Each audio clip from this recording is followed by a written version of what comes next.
Well, hello everyone. Thank us. Thank you for joining us this evening. I am Donna Guerin, your host for tonight, and I have with me Michael Ann Gilpin. She is filling in for Stacy, who is under the weather. So, hi, Michael. And tonight Hello. we have Dan Norvell from. Make sure I said Destination Entity because I said it wrong the first time or I advertised it wrong. So, Destination Entity, he hails from Illinois, and he is joining us today. And we're going to talk about some stuff what things that he's done and what he has going on. And we were just in the backstage talking about young people and coming into the field thinking they know everything, right there. Yeah, Yes. absolutely. Yeah, we joke around and say that the people in the field, they they try to like hog the paranormal, like there's not enough spirits to go around and think that their group is the only group that can do something. So yeah. Mm. I've ran into that several times over the years. Yeah. Hi, Lisa, thank you for joining Hi, us. Lisa. Yeah, Yeah. it's very interesting, and it's interesting you said that because you'll get new teams arise all the time, and like I said to you in backstage, I'm more than happy to see new people coming into the Hmm. paranormal. I think new ideas and new techniques only add to what we're trying to do. Hmm. But some of them, like you said, they get this I'm it thing going on, and Hmm. Hmm. you got to realize that the people who've been doing this for a while do know something, Right. but the new people, for the older people looking at the new people coming in, they have a lot to offer to this field. Hmm. So, Definitely. you And you know, get the ones like you said, like you were just saying, that they read a book or they watching some of the ghost hunter shows and they thinking that that's just the way that everything is. That right. you're going to go in and you're going to get all of this activity as soon as you walk in the door. No, it's not quite like that. Hey, No, Larry, thanks for joining us. I think Larry was the one that told me that you would probably be interested in that paranormal. Larry is my partner in crime. Oh, cool. So It's nice to Mm. have a partner in crime. it is. And Michael and my sisters are my partners in crime. well, Larry and I started investigating together about 13 years ago now. Oh, wow. Okay. I've been investigating since 1996. Oh, wow. Okay. You've been at this a Um, while. Larry is quite a bit younger than I am. Um, but I used to be part of another team called Small Town Paranormal, and we were doing a fan ghost hunt. And Larry happened to come out. So Uh, your anniversary is March 7th. yeah, It's the bromance. yeah, it's not a bromance, trust me. Um, you don't know how much it pains me to pay him a compliment. Anyway, no, I'm kidding. Larry is very talented at what he does. He just got his degree in film, and Hmm. compared to when he and I started working together, and Larry was a good editor and a good filmmaker then. But he's excellent now, and I'm happy to say that Expedition Entity has won quite a few indie film festival awards. Oh, That's nice. awesome. And you know, 98.9% of that is because of him. Now, Oh, nice. 1% of it's because of me because somebody has to stand in front of the camera. But Way to go, Mhm. Larry. all the credit really, really has to go to Larry because he's the one who puts this together. I mean, now he and I will pick music together and we'll put scenes up. We'll do a call much like we are right now, and he'll play music.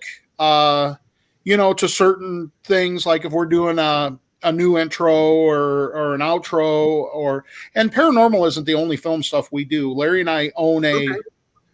uh, production company together. So Oh, we've done commercial stuff and other Mhm. stuff, but you know, Expedition Entity is our bread and butter. That is yeah. what we do right now, and we've shot one paranormal doc. We're actually in the process and have on the plate three more before July. Yeah.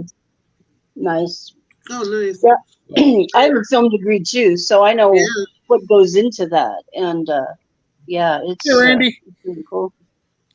Oh wow, Yeah. okay. He said he's been doing this since he was 15 and now 70. Dan, you heard it before. I'm looking forward to getting you guys out here in Gettysburg. Oh my God, I Oh, would so love to go to Gettysburg. I So want to go to Gettysburg, that's one of Randy. my, yeah, that's one of my spots I want to Can I get stay to. at your house? We definitely want to get to Gettysburg really Yeah, bad. yeah, So. it's one of my favorite spots. Well, not I can't say my favorite spot, but one of my spots I want to get to. Oh, Mhm. sorry. So, how many people's on your team? So we don't have a team per se anymore. We have a Okay. cast. Okay. And in our cast, we have 5 people. And it is myself, and I am the lead investigator. So when Larry and I go to shoot an episode, I am the one who's going to make sure the investigation, goes the way that we need it to go. Yeah. And we predetermine what tests we're going to do. When we go into the location, we determine, okay, we're going to do this test here. We're going to do that. So Larry and I spend, quite a bit of time walking around before we ever start rolling anything. Okay. And then we'll start getting our B-roll stuff. And we just added a drone to our arsenal. And so we'll get our drone shots and everything else. Oh, cool. Because this is a production. Yeah. And it's gotta move very smoothly, or he doesn't have anything to put together at the end. Right. So that's what I do. Larry is the lead camera guy. He is the director. Whatever he says goes. If he says, when we're doing interviews, stop, have to do it again. I mean, one word can get messed up, and Larry is very, very particular about the way he wants things done. Yeah. But in working with him as long as I have, he's that way for a reason, and it looks better when he is that way. So, Absolutely. and then we have our buddy Steve. Now, Steve has been investigating with Larry and I since, probably 2012. Oh wow. Okay. And Steve's just a great guy. He was a fan of mine. We were doing Small Town Paranormal way back when, and him and his mom used to come to all of our stuff. And unfortunately, his mom just passed away. But they were 2 of our biggest fans, and Steve was at everything, and it just made sense to bring Steve on. So. Larry said Steve's an OG. He is an OG. And then we've just added 2 new castmates, and that is Jenny and Laura. And they actually have been doing their own stuff in Wisconsin called the Wisconsin Files. And they are just awesome. So, disappeared. Oh, yeah, she did. But ever since we brought Jen and Laura on, we just all click. Things go really well together. That's good. That's important. Well, yeah, and like I said, I'm over 50 years old. Larry's like in his mid 30s, so there's a big age. I could be Larry's dad. I think I'm only like 3 years younger than Larry's dad. Oh wow. So I know the feeling. I'm 58 and I feel like an old woman in my group. Well, I'm always 58.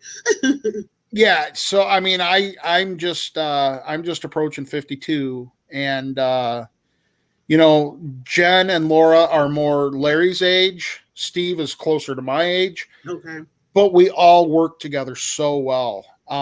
Jenny and I, the first time I ever met Jen, we just clicked. I mean, something happened, we just clicked, and she likes dowsing rod stuff, and I use the dowsing rods, and a lot of times we'll share my dowsing because I have the light up dowsing rods. Mm-hmm. And the reason we have that is not to look cooler than anybody else. You said they light up in the dark. Yeah, they light up. Oh wow! So that Larry can see them when he's filming us. Yeah. Okay. You're getting a clear cut answer. There's no question. They're crossing. They're moving. I do a little thing where I said, okay, move the left rod only, and I'll say spin it 3 times and stop it. Spin it 3 times and stop it at Larry or whatever. And they always respond correctly every time. Wow. So she's trying to get back. But that's cool. We were it looks like I'm having some issues with they said it may be my SD cards. We were doing an interview and before we did an investigation last night, and it's like nothing wants to work. It keeps saying that the file's not supported, and I was like, oh man. So we're gonna. There she is. She's back. Sorry, I was trying to share the live feed with Facebook, and suddenly it went wacky. So And Oh, it kicked yeah. you off. Yeah. Well, some after the show, you can actually go to Parafam Entertainment's page and then just share it out. So sometimes that's just better to do. Sure. But you're in Illinois, right? Of course. I am in Illinois. Rockford lays to the north, DeKalb lays to the south, and I'm like smack dab in the middle of them as the crow flies. Who is this trying to pop in? So, have you ever been to Ashmore Estates? I have not. Now, my good friend Terry Mosby has been there several times. Terry's just a great lady, and I've known her for a long time. She used to be part of the small town paranormal family when we had all that going. Mm-hmm. And she's been there several times. My little sister, when she was investigating, she's been there. I have never been to Ashmore Estates. I'd love to go. Yeah. I mean, I'm friends with Robin. I've talked to him here and there, but I mean, nothing other than an acquaintance type thing. But I would sure love to go. I would really love to go. I've been there once. It was very interesting. I'm going to show you this photo I took. Sure. Of course, the place is completely dark. There's no electricity, as you probably know. Let me get in here so I can find you. But this is just like a great shot. What did I do with it? Here it is. So the guy's in the hallway. He's walking down the hall. I'm behind him I had a digital camera. It was a Canon EOS. And this is the picture that I took. And you see that it looks like some kind of aura around him. It was I was like, that is just a cool picture. Yeah, that is. And he was unaware of anything around him when I took this. That was really cool. When I went back and I looked at the camera and I showed it to him, he was like, "Oh my God, couldn't see it." But yeah, I just thought that was the coolest thing. That's probably one of the best pictures I took. But yeah, it was an interesting night. It's who was it? Destination Fear was there. They had some activity there, but we definitely got some activity when we was there. And then me, because I've only been investigating, so to say, like with a team for a year now, but I've always been interested. So even when I was back in Illinois, I was going on ghost tours. So I found out about Ashmore Estates had a ghost tour. So I drove to Ashmore Estates. I used to live in Bloomington. After I moved from Chicago, I lived in Bloomington for like 25 years. Yep. So out by Peoria. So I was like, anybody want to go with me? Of course, all the chickens was like, I'm not going. So I drove by myself. It was like an hour and a half drive. Met up with another group that was there, because like, there'll be other people there, you can just hang out with them. I didn't know any of them, but yeah, it was a very interesting night. It was pretty cool.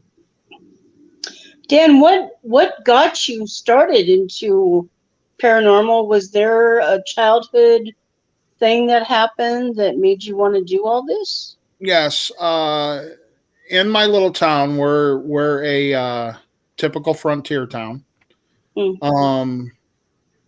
My town was finally established as a municipality in 1882. And it had its cattle day, sheep, cattle, whatever, running down the middle of Main Street days like every other town did.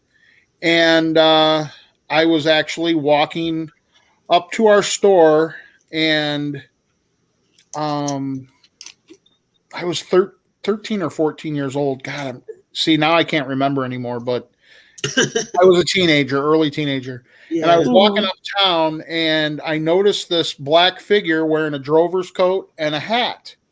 Cool. Right directly on the other side of the road, keeping pace with me. And I was noticing he was moving right along with me. Finally got to a building that's no longer there.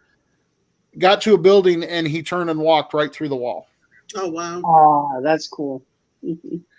And talking with friends in the field, and, my good friend Sandy, probably was a residual haunt, and he was probably walking into a building that used to be there back in the 80s. Yeah. Yeah. Could have been a saloon there. I don't know. I mean, Mm-hmm. there was a lot of different stuff uptown that's no longer there. So, Yeah. That's very cool. yeah. Yeah. But So- when I first started investigating, I was set out to disprove this. Right. Right. And that's, of course, what a lot of people do. We try to, there's First Line Paranormal, Cody. I had him on the show. They're a group of paranormal, they're first responders.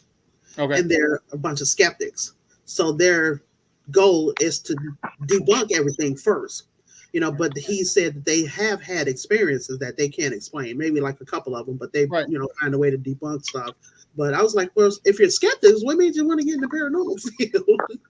Yeah. But basically, And there's nothing wrong with being skeptical. Mhm. The problem is if you close your mind off to the possibility of something being there, you eliminate the probability that you'll ever have an experience. Mm-hmm. True. I agree. Yep. So Before you I met have to keep Michael, an open mind. You can't. There's not always an explanation for everything that happens. and that's true. Mhm. So before I met Michael, I was always skeptical about psychics. Sure. And then I went to take her on an investigation. We were doing a residence here, and on the way to the residence, she started describing this guy's house. I was the only one that had been there because I went to go interview him before we actually did the investigation. She's describing his house, and she said something about a little statue that he had in his house. And I was like, well, I didn't really notice that. But when we got there, she described it to him, and he kind of looked at her like, okay. And he picked up one. She's like, no, that's not it. And he picked up another one. She's like, that's it. She described it to a T, exactly what it was. And there was a guy in uniform because he was a serviceman. And she described it to a T. And I was like, oh my God, okay, you convinced me. Well, and that's, Larry and I had dealt with a pretty nasty attachment quite a few years back. And the lady who helped us, who I'm going to leave nameless because she still does this, but she doesn't want to advertise. Yeah. So she was able to put herself where we were and describe in great detail the house we were in and every article of clothing we were wearing, and she was 3,000 miles away. Wow. To a Yep. T. Yeah. There was no guesswork. We were not on a video call. It was all over the phone. And yeah, I saw some stuff that night that if you didn't believe, well, you would have been one if you were here with us.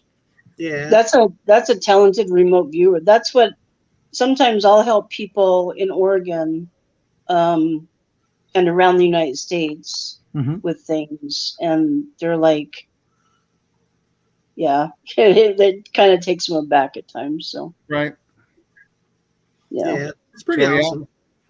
So do you guys do residential properties? Do people contact you to do residence, or you just basically do commercials? I will do residentials. When we first started doing this, we would do anything and everything. Mm-hmm. Now, I became older and wiser. And here's the thing. A lot of people think that when you go in there as a ghost hunter, that you're supposed to leave with a steaming trap and everything's done. And Right. we all know that that's not true. That's not the truth. That's not true. Now, Sorry. okay. Sometimes, looking at everything for what it is, sometimes maintaining the status quo is the best course of action. Because if we walk in there and upset this thing and make it mad, we're leaving at 1 a.m. or 2 a.m. or 3 a.m. Right, and they have to still live there with it. Mm-hmm. And Right. now it's pissed because you had us come in there. Yeah. Mm-hmm. So Yeah. I always tell people, I'm not against coming into your house. Just understand that if I come in there with all my equipment and everything, I may make a livable situation very unpleasant very quickly. Yeah, sometimes these ghosties become Karens and Kens. Yeah. Well, I'm not even going to get started on that. And I'm not talking about ghosts. I know. But when those people die, those Karens and Kens, they become ghosts, and then Yeah. they're I know. Karen and Ken. Well, Yeah. okay, so I have what our founder calls a hack radio. So it's like a ghost box, but it doesn't have it scans the radio frequencies, but it doesn't have all the static in it. So So you it can scans actually, them quietly. Yeah. yeah. So I had the ghost box going last night and got called an asshole. I mean, it was plain as day. I was like, you want to, of course, who's here or whatever I was saying at the time. And he goes, asshole. I'm like, wait, what? We use an SB7, but we Uh-huh. also, my good friend Dale Kazmarek from Chicago. And if you're from Chicago, you've probably heard of Dale at one point or another. So we've investigated with Dale several times. And the first time we ever investigated with Dale and his group, he brought out his computer. Well, actually, he has his on a tablet. We have ours on a laptop. Mm-hmm. But it's called the Phasma box. Now, the Phasma box is much like a novelist and has a bank full of words, none of which are cuss words. However, I get cussed at pretty much every single episode from the goddamn Phasma box. So it's kind of like an And obvious. it's called me everything from a effer to, it's called me a fat ass. It's called me a I prick. think you called a puta. I got called a puta. Yeah, I mean, but when we studied the Phasma box and the app, it is not supposed to have any profanity whatsoever. Right. Larry's But laughing. it does. Yeah. Larry, he gets a kick out of that. And you can bet that anytime I'm cussed at, it's going to be in the episode somewhere. That's funny. Yeah. Where were we? Oh, Michael, I don't know if you were there. Oh, yeah, they was at the jail. When we went to the jail in Globe, we were walking and we were upstairs and yeah, it came across plain as day and Stacey and I looked at each other like, wait a minute, did she just call us a puta? I'm like, what the hell? But yeah, it was pretty funny. And then we were in a ghost town in Gleason, south of Tombstone, and there was a male voice that came across and says, "You're amazing." I go, "What was that?" He goes, "Yeah." Thank you. And then we got the one at the Y we got laughed out of. Oh yeah, we didn't get nothing all night, and all of a sudden we heard this woman laughing. Like, yeah, we're packing up. We got everything packed up. We're waiting for Charles to go through looking for equipment, and the three of us ladies was standing there. And we heard a woman laugh, and we looked at each other like, "You heard that, right?" It goes, "Yeah." It was like, oh, I don't know how many times. Yeah. Larry and I have been in a cemetery or we've been in a location and everything gets packed up and then the shit starts. And Yeah. so I told you so. well, all of season 1, it was just he and I. Wow. I mean, we're in these places alone. Hey, Bill. Hey, Bill. We're in these places alone, and we finally get everything done after hours of filming, and then it decides to get active. Wow. And a couple times we've pulled cameras back out and said, okay, well, let's roll with it. My friend Bill's in chat. Bill actually owns a haunted location in southern Wisconsin, Broadhead Manor. And you want to talk about crazy? Wow. Check out Broadhead Manor. Wow. Yeah. How far have you ventured outside of Illinois to do an investigation? Larry and I went down to Springfield, Illinois, last year, and we've been into Wisconsin. We were on the Iowa-Illinois border. The concept behind Expedition Entity, though, was to show the smaller, less well-known places. And that's what I want to do. Yeah. The ones that people are not going to every week. Everybody can go to Alcatraz. Right. Or what's the big one down in Kentucky? Waverly Hills. Waverly Hills. The hill, not Trans-Allegheny Island. I'm sorry. The one. Hi, Vic. The one out in Ohio. The Ohio State. Okay. The Ohio State Reformatory. Yeah. And we can go there too. But I know so many people who have been there. I don't have to go there to prove it's haunted. Right. Mhm. And if we go there to shoot a show, yeah, we can then say we've been there. But, Larry and I are proving that these small little graveyards and stuff off the side of the road that nobody's ever stopped and thought, I wonder if there's something there. Yeah. And lo and behold, we're finding stuff at these places all the time. There's that one that we go to when we drive to, I think it's Tombstone or Gleason. Remember that little one on the right that we saw? Yeah. I'd like We to go always to say that we're one. going to stop there and we don't. Yeah, it's older, and I'd really like to go there. Yeah. I mean, in these later seasons, we're venturing more into Wisconsin, and we'll go to Indiana. We'll go to California if we could afford it.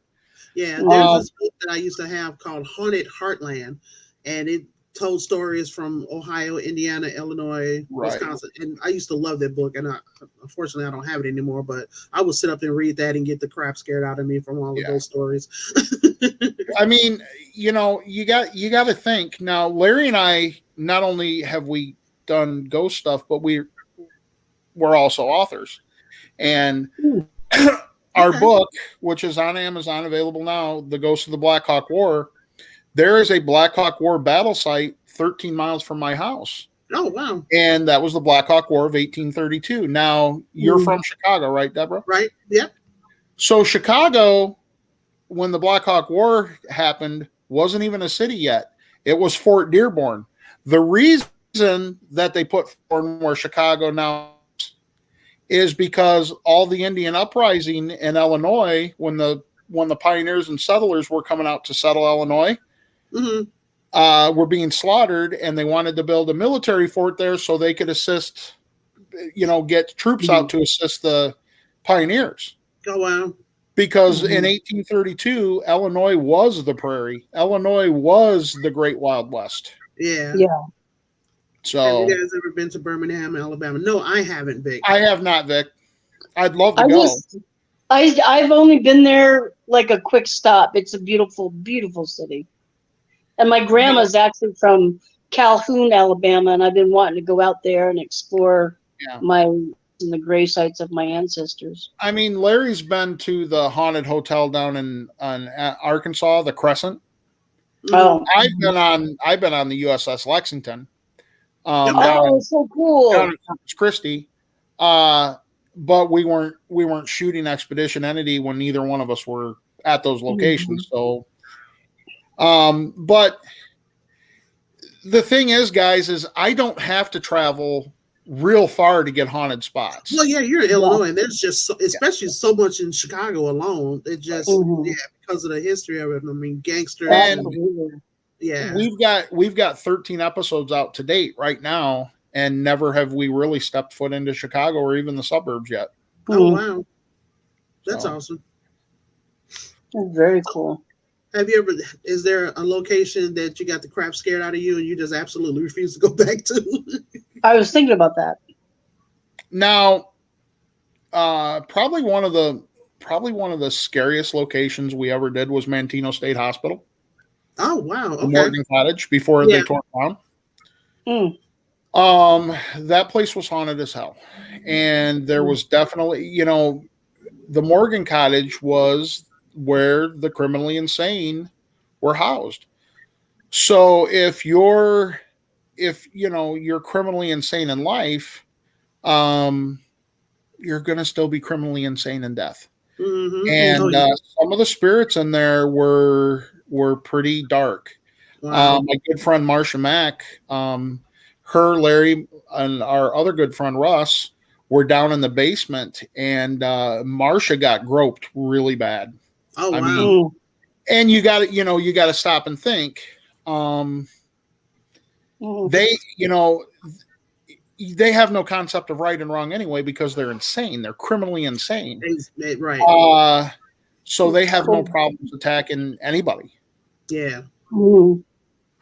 Yeah, that was one of the things I was going to ask you. Have you ever came across like a dark entity?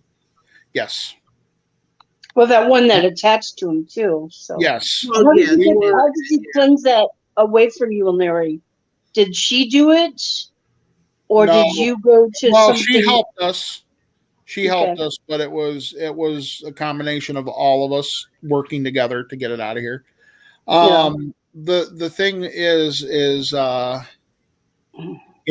we don't ever film cleansings out of respect for the family or, oh, absolutely. or the home. Yeah, or, absolutely. a lot of people have said, well, you talk about these cleansings, but you have I don't have to prove it to you. As long as those people are smiling when I leave and they go, God, it feels a lot different in here.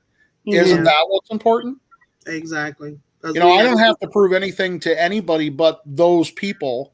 And I'm not out to prove something. I'm out to help them. Exactly. And that's what we did. There's so many people, there's so many people out there that they, the proof's in the pudding. If you can't show, go somewhere else and haunt someone else. Because none of us who are trying to do this because of what we do are interested in talking to you. Yeah. I don't mean to sound like a jerk, but if you're going to cut down everything that we're all doing, why are you here? Yeah, I love to help people. Trying to be rich and to be on the, be the next big ghost hunters and all of that. It's like, no, we're doing it, like you said, to help people. Because we, the guy that we did the cleansing of his house, we investigated, and Michael and Stacy, they did the cleansing, and I called him a couple weeks afterwards. He was like, no, it's been quiet since you guys were here. It's like, and the thing that people don't realize is that the only thing you see us publicize anymore is Expedition Entity, because we are a show on a network. Yeah. But we still do things on the side, to help people. We just don't publicize that because, number one, a lot of those people don't want anybody to know, either because they don't want their friends to know, hey, I believe in ghosts. Yeah. Or, number two, it's just not something that you need to put out there. Yeah. At least I don't feel the need. Larry doesn't feel the need. No, we don't either. I mean, we do it out of love and respect, and we want to help people. And we love the evidence, but on the other hand, we've helped 2 families so far. Sure. And that's my mission, is just to help people and get them connected or whatever we need to do. Right. Mm-hmm. Right. Yeah. So, I mean, because Larry and I run a production company, now when we look at locations, it's to film there and it's to make an episode and it's to find these smaller locations and put them into the light. And I'm proud to say Larry and I are the first ones to ever investigate Broadhead Manor. Oh, wow. And Bill, the owner, will tell everybody that every chance he gets. And I am so glad that we did, because Broadhead is going to be your next big location. It's going to be your next Waverly Hills, Ashmore Estate. It's going to be the place to go. Wow. It's 60,000 square feet. It's an old school right in the middle of town, and it's gorgeous. And Bill loves his ghosts and his building. And when you go in there, it shows. It's very inviting. And, yes, you can have negative experiences there, but are they really negative, or are you just perceiving that as negative? Yeah. Right. So Bill says Dan and Larry's private investigations of our buildings have been the best ever, and they have helped our spirits tremendously. That's awesome. I have been able to cross 3 child spirits out of the building. Oh, wow. And now they come back and visit Bill all the time. Yeah. Also, Stacy, my co-host, she says, Dan, if you can have coffee with any historical figure, who could you choose? Abraham Lincoln. Oh, that's awesome. Oh, I chose the same one. Abraham Lincoln. My second choice would be Dwight Eisenhower. Oh, nice. That's cool. Because I would really like to sit and in depth go into, all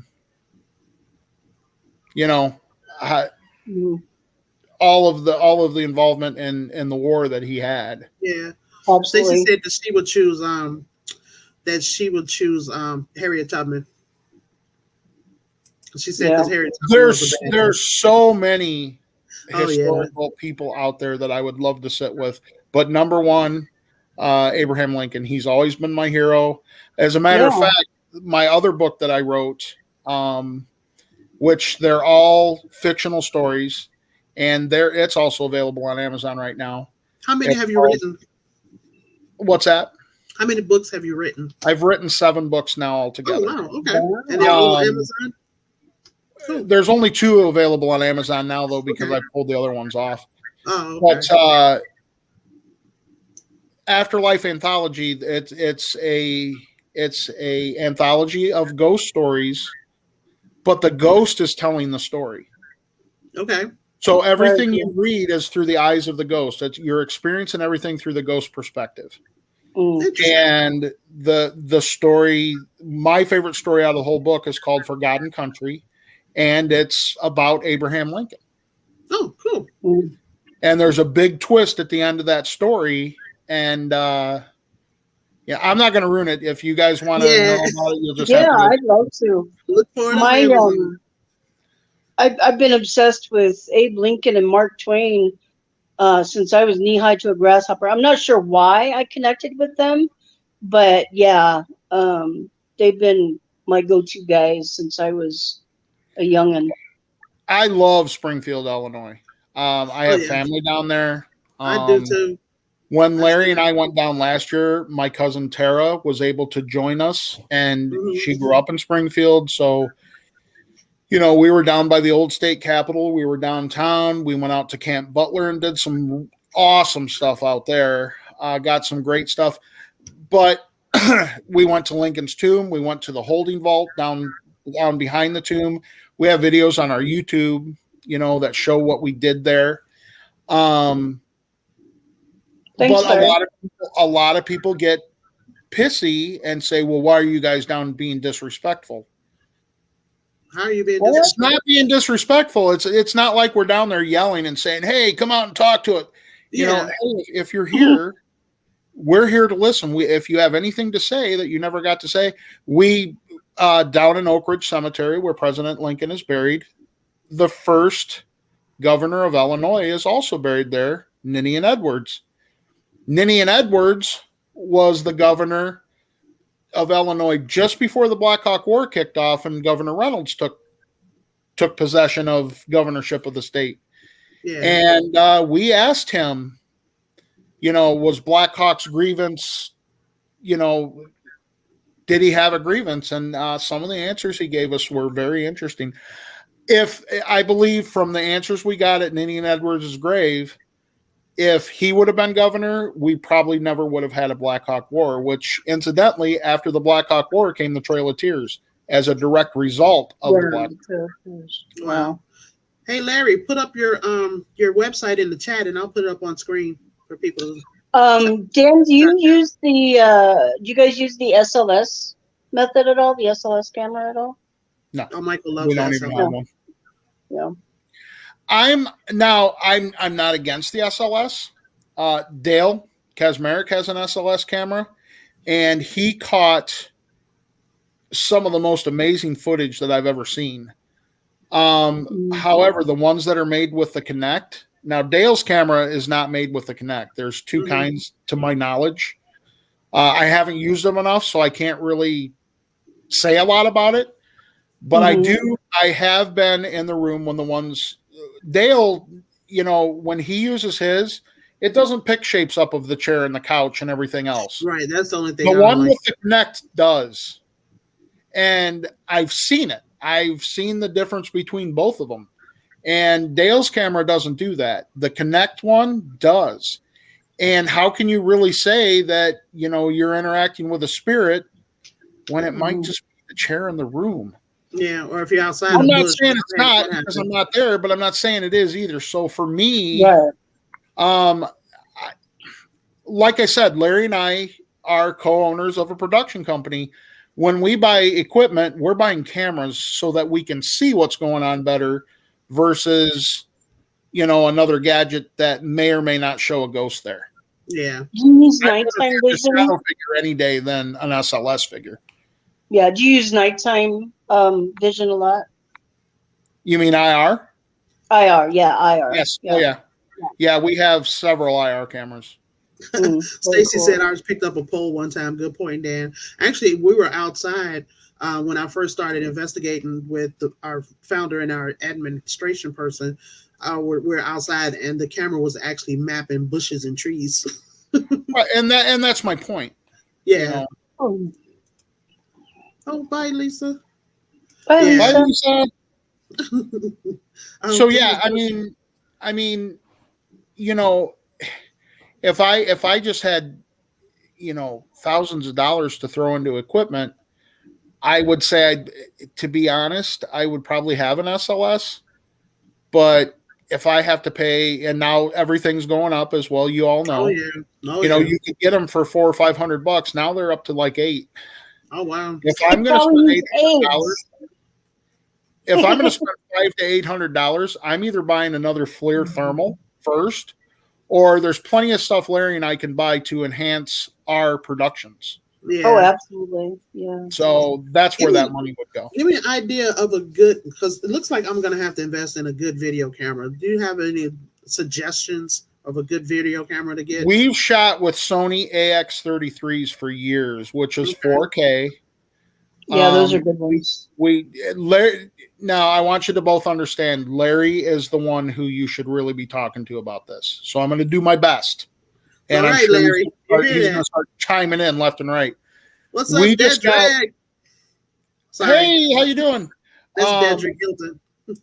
We just got a Panasonic, and it is right up there, production camera, and it has beautiful IR. Now, when we first got the AX33s, you know, Larry and I thought that was the catch me out. Uh-huh. You hold the AX33 next to this new Panasonic. Don't hold a candle to it, huh? It doesn't hold a candle to it. Do you guys well, edit? Do you do your own editing? Oh, I'm sorry, Donna. It's a Panasonic what? Larry, if you're still here, can you? Yeah, know what? what If kind of not, camera it is, Larry? I'll send you a message about it. Yeah, that'll work. Yeah, the Panasonic just is leaps and bounds above the AX33s, but the AX33s are really, really good. Yeah, Dedrick says Panasonic's a good brand and don't break the bank. Right. Now our production camera that we just got, our new Sony, you're taught that was a lot of money. Oh, I'm sure. For a production, So, production, I'm sure it was. When we do B-roll and when we do low light and when we do, you know, interviews and stuff, it is awesome. Yeah. You know, and that is a pure production camera. That camera is the lowest grade you can have that you could actually shoot and go to Netflix with.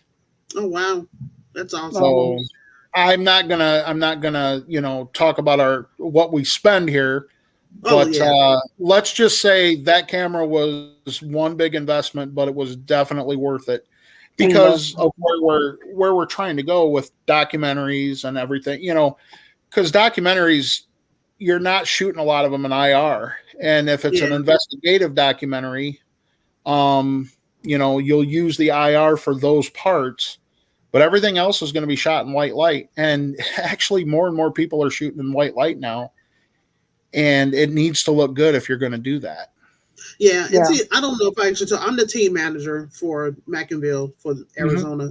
And I'm slowly building up buying equipment so I can have, because our founder, of course, has a shit ton of equipment, but I'm trying to build up equipment too, because he can't go on every investigation. So that's what I'm looking for. I need me a good camera, and I need one of our guys out in South Carolina. He actually built me a REM pod. It's actually pretty cool. It's not the traditional one that you see in the store.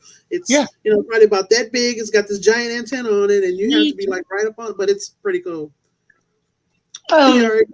But yeah, so I'm trying to get as much, you know, like I said, invest in some equipment, and I just bought a nice digital camera, and but I definitely need me a good camera. Dan, do you do your own editing? Larry does. Larry does all of our editing. Larry, nice. you the man. Larry. Well, Larry, like I said, he has a degree in that. He has a degree in film. Yeah. And he's actually now working on his master's degree in film. So if he is telling you something, he knows what he's talking about. And Bill said he's damn good at it too. He is damn good at it. If you guys are able to watch any of our episodes on Paraflix, from season 1 until now, our latest episode just dropped a couple weeks ago, and we shot it at Broadhead Manor, and it's the difference between the first time we were at Broadhead and this time, it's leaps and bounds, and it's only going to get better. Wow, yeah. Definitely payday. I'll be subscribing to your channel there, so I can keep an eye on them. Well, we appreciate it. I was looking at some of the shorts that you guys did, like the clips on YouTube, and I came across one where it showed this. It was a mort cage, and I never knew what that was. I actually saw one, and when you made the connect, when you said what it was, I was like, "That's what that was." So, yeah, explain to us what that is. So a mort cage back in the 1800s, that was a child's grave, and I'm shooting from the top of my head, guys. I'm thinking 1893, if I'm correct. It could have been 60. I don't remember off the top of my head, but it's the 1800s. Back then, mort cages were used for 3 reasons, and it was to keep critters out, and to keep grave robbers out, and to keep whoever was in there in.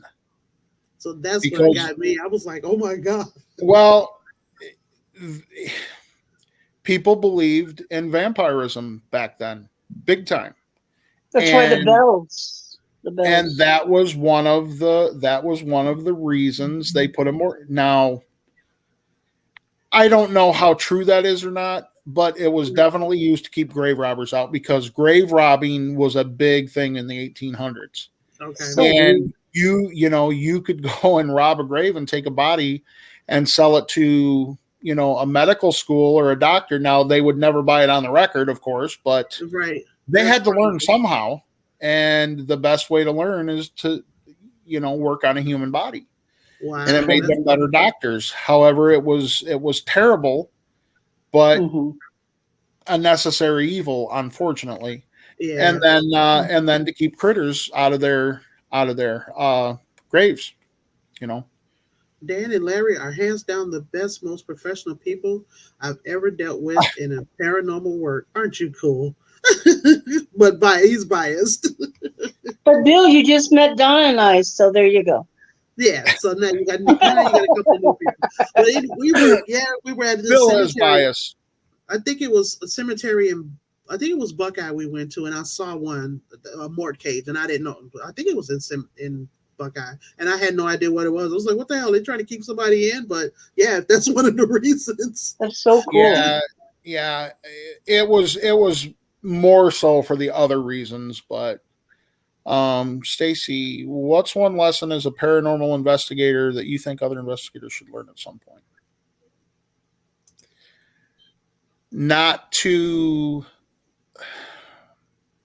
let the bastards bring you down. And what I mean by that is, don't let other people judge your work and what's happening to you, because in all honesty, Stacy, if they weren't there when it was happening, we can all armchair quarterback each other all day long. But if you weren't there to experience it, you have no business offering your opinion at all, unless it's positive. And the biggest one is if treat the spirits like you would want to be treated, like you would treat somebody else. Just be respectful. That's what Bill just said. Larry and I have never, ever, in the 13 years that we've worked together, and the years that I did this with just my brother and I, with a big old VHS video camera out in the graveyards, have we ever had problems communicating with spirits ever in my whole lifetime since I've been doing this. And you know why? It's because you have to be respectful. Right. If you're gonna be out there and be a douche nozzle, then yeah, don't be out there trying to antagonize spirits. No. Yeah. Because they don't. The thing is that, and especially with what I do, I wouldn't allow somebody to come in my house and talk to me like that. So if you're a past resident of that house and you're now there as a spirit or a ghost, are you going to want to be talked to like that? And what are you going to do to try to get them out of here? You know, it's like I said before, you can create these negative experiences just by the way you act. True. And professionalism. The only reason I'm going to bring it up on your show here is because I had this question asked me the other day. Well, do you consider yourself a professional ghost hunter? Professionalism is an attitude. It has nothing to do with an amount of money. It has nothing to do with how long you've been doing it. Yep. A guy that's been doing this 6 months can be more professional than a guy who's been doing it for 25 years because it's an attitude. It has nothing to do with an amount of money. It has nothing to do with, when I was a firefighter, I did it on both aspects. I did it as a volunteer and I also did it as a paid. And somebody said one time, professional firefighter. Well, fire doesn't discriminate. It will burn you and kill you whether you're a volunteer or a paid firefighter. So we preferred to say, no, they're a career firefighter or they're a volunteer firefighter. Professionalism is all a way in which you carry yourself. It has nothing to do with money. It has nothing to do with anything but the way you present yourself and the way you treat people. If you treat people like crap, you're only going to get away with that for so long. Yep, it's going to come back twofold. It's going to come back and bite you hard. I believe in karma. I really absolutely. Do. Yeah, and I, like I said, being a professional, because I deal with people. I don't have to be professional with my job, so it's like that just carries over. I don't either. Yeah, you just have to because, like I said, it just carries over. And anybody that I deal with, I try to be, the best I can be, unless you piss me off. Yeah, absolutely. But still, yeah. Okay, I'm trying to think. What else did I have for you? It's been a great conversation. I really appreciate it. I was going to ask you, Dan, if you could go to foreign soil, there an area across the seas that you would like to investigate or do, like somewhere in Ireland or Europe somewhere? Or absolutely, Ireland. Ireland? Yeah, my grandfather's mom and dad came over on the boat from Ireland. Oh, very cool. My partner, who I was partners with for 6 years as a medic, lives now in Belfast, Ireland. Oh, brilliant. I would love to go to Ireland. Yes, Ireland would be top on my list, followed by Scotland and England. Yeah, we had Barry Fitzgerald on here, last week before? He's a great guy. Yeah, he really is. Really, really nice guy. Yes. Yeah. If Larry and I can get over to Ireland, I will definitely be telling Barry that we're coming. Oh yeah, he's a great guy. We actually had him on before, but because of something that he said, not his fault, there was something YouTube didn't agree with, so they took the episode down. Oh. And he agreed to come back on without that particular topic of conversation. But yeah, really, really great guy. Just love him to pieces. Yeah, I'd love to go to Scotland too. I've got a lot of Scotland's royalty ties and such from my ancestors. A lot of ancestral stuff is very cool over there. It's so funny because Deborah, when you introduced me, you introduced me as Dan Norvell, and up here in Illinois, everybody says Norvell. But you are correct. That is the correct pronunciation of my name. Norvell, yeah. I'm glad I said it right. But I don't ever correct anybody because they say it like it sounds, and I could care less either way. But the correct pronunciation, because it's an English name, is Norvell. Yeah. Norvell. Well, my last name is Guerin, and people say that one wrong all the time. Oh, yeah. Yep. I hope my son's burning incense because I sure just got a whiff of incense. It's like, okay. Maybe it's a ghost telling you something. We had an interesting night last night. We were talking. We went to this place. It's called the Terror Trader. Oh my God! This place, he sells movie horror stuff 365 days a year. Sweet. He's got what do you call it? He's got haunted items in it, cursed items, and he's got like real human skulls and Ouija boards and just all kinds of stuff. So we're talking last night. Well, I'm in one room and my sister and Stacy, Charlie, and the owner is in another room. And I'm just sitting up here talking. Hey, I know somebody's here because he's got surveillance camera and things flying off the shelf. And then we hear, and I'm like, somebody knocking. And at the same time, I go to see who's knocking. They're up and they're running toward the back door. They're like, "What the fuck was that?" I was like, "Well, I guess it wasn't them." One more question. One more question that I've been asked, and I'm only bringing it up because you just said Ouija board. Okay. Somebody asked me one time, "Do you ever use Ouija boards?" Larry and I don't generally use Ouija boards. Mm-hmm. Okay, but here's what I'm going to say. When you and I or any of us turn on a ghost box, phasma box, you're using dowsing rods, whatever. Aren't you just basically, for lack of a better term, using an electronic Ouija board? Yep, pretty much. Because it is not the way that you're communicating that is a bad thing. The bad thing about a Ouija board is it is a kid's game aimed at 8 to 12-year-olds that have no idea or concept of what they could be getting into. Yep, because somebody had even the Ouija board itself is not an evil thing. That you still have to close out a ghost box. Right, The way absolutely. Absolutely. So, my sister said it was really loud and shook loud and shook the room. Yeah, that's Larry and I have been there. It was loud. Yeah, it was crazy.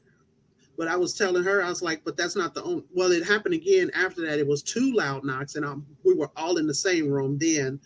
But when I was in the other room by myself, I was listening to the audio, and there were like 4 different occasions on this one 15-minute stretch of video that there were knocks, and we didn't hear at the time. So it was like, yeah, that's pretty cool. So I definitely want to go back there. He's got some interesting stuff. I would love to come down to your guys' neck of the woods because I would love to check out the Birdcage Theater. Mm-hmm. And I would love to just check out Tombstone. Tombstone is pretty cool. It's not only because of the haunted stuff, but because history. I mean, the Earp brothers and the Clantons and McFlowries shot it out there. Just like in Chicago, Donna, the St. Valentine's Day Massacre site. Oh, yeah, in Chicago. Where they shot down Dillinger outside of the Bayou Theater. I mean, those are all historic events. Yeah. That just because, when Larry and I go and we step onto the battlefield in Stoneman Valley, yes, we're there because of the ghosts, but I'm also there because of the history and to honor those men that stood their ground there. So. Oh, Dedra's saying something, the same thing about more people using it. Okay, I think he's talking about the Ouija boards. Energy using it, yeah. Right. Oh, yeah, Parafam. I mentioned that Parafam's got the Roku channel coming. I'm going to check that out when I get there. Can't wait. Is it only going to be Roku, or are you going to be on Fire Stick and Apple as well?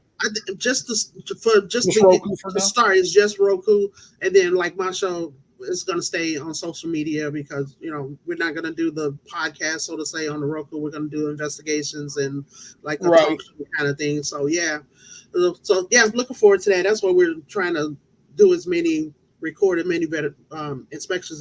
I keep saying inspections because that's what I do, investigations to put on the Roku channel. But yeah, Dedrick is exciting. I can't wait. Awesome. But yeah, this guy is at the store. He's actually expanding because he said he has so much stuff it won't fit in that store anymore. So he's expanding to the space next door. So that's what I want to go when I go back once he expands, because especially if he's going to be doing some renovations, that's going to kick up a whole lot of energy. Oh yeah, absolutely. Whole another level. Yep. Yeah. Well, we're at our hour, but yeah, it's been great. I'm really glad that you came on. I really appreciate it. I didn't really get a lot of people ask you, hey, do you want to plug your stuff? To be honest, I just like sitting and talking. Yeah, so this was awesome. I mean, if you want to catch us, check us out on Facebook, YouTube, Google Expedition Entity. We're all over the place.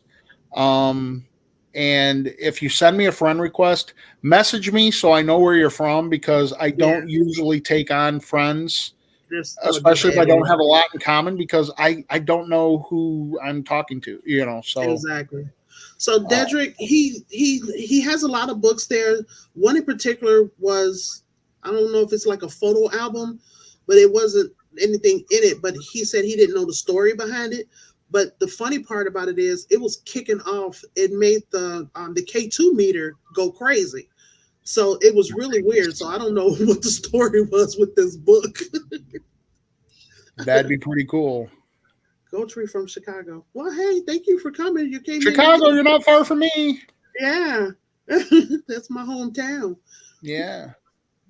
So, Before you go, for Gortree, we were just down and did a paranormal conference at Thornton, Illinois, at the Thornton Distillery. Check that place out. It's pretty cool. Oh, wow. So if you're in Chicago, check it out. Yeah, Dedrick, I'll ask him about it. Well, he just said he didn't know much about it. But yeah, I'll see what I can find out. But like I said, he's going to be expanding. And he's got this doll in there from Sarajevo, I believe it was. And he's got it in a case and it's covered up with some kind of shawl or a throw. And the story is if you look in this doll's eyes, you would have like some kind of effect from it or whatever. You'll feel like overcome with sadness and all of this other stuff. I was like, oh my God. He showed it to us. He said he hadn't really shown it to anybody yet. But yeah, it was creepy. I am overcome with sadness every time I have to drive into work. I'm getting there because that's what like I can retire in 4 years. Because the guy told me one time, he's like, if you can retire. He was like, don't wait, enjoy it. That's what I'm gonna do. I'm doing 20. I've been there 17, and it's wearing on me. It's definitely wearing on me. See, I like those memes where it says, what do we say when we get to work? I want to go home. I know. You see, I've been with the county here for 5 years. I was with the city of Bloomington for 15. So okay. So I'm like, you've had your fill. You're ready. I'm ready. But yeah, I'm ready too. Trust me. I don't want to quit working. I just want to quit working there. You know what? I tell everybody I'm gonna retire and I'm gonna go some full time and then I'm gonna work part-time to fund my ventures. You got to support your habit, right? That's right. Yeah, we're going to be going to Virginia to St. Albans Sanatorium in May. I'm nice. Looking forward to that. Well, definitely, yeah. Let us know what you guys think. Larry said he'll keep working. He will.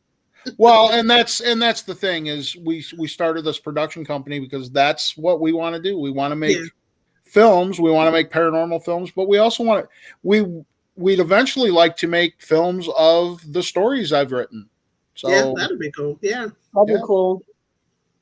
Awesome. Thank you so much, Dan. No, thank you guys for having me. It was a blast. Yeah, it was definitely. Blast, yeah. Yeah, anytime. I really enjoyed just chatting. Yes. No agenda, we just chat. And that's when it's cool. And that's what I like. Yep. That's exactly what I like to do. Absolutely. Because you never know what's gonna come up. Hey, and that's fine. Compare notes because you might have something like I asked you about the camera. You might know something that I could learn from. In all honesty, Deborah, just hit Larry up because he'd be more than happy to tell you what we use and what works for us. Of course, we've never, used every single one, but we've used a lot of them. Yeah. So definitely. Okay. Well, hold on. I'm gonna take us out. Good night, everybody. Thank you for joining us. Bye, guys. Thank you so much. See you next time.